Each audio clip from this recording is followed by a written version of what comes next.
Yetimler Vakfı kurulduğu günden bugüne kadar hep hayırlı hizmetlerde, hayırlı faaliyetlerde ve hayırlı etkinliklerde bulunmuştur ve bulunmaya devam edecektir. Yetim, öksüz, mağdur ve muhtaçların yanında olmuş ve onları hep sahiplenmiştir. Bu kapsamda Yetimler Vakfı olarak giyim, yiyecek, barınma, evlilik ve diğer hayırlı faaliyetlerle gündeme gelmiştir. Yetimler Vakfı bir proje olarak 15 Mayıs 2022 Pazar günü 15 Temmuz Şehitler Parkı'nda hayırlı bir etkinlik daha düzenleyecektir.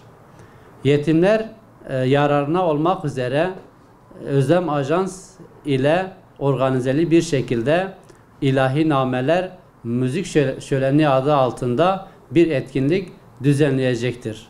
Bu vesileyle yetimler yararına olmak üzere bu hayırlı etkinliğe bütün Diyarbakır halkını davet ediyorum.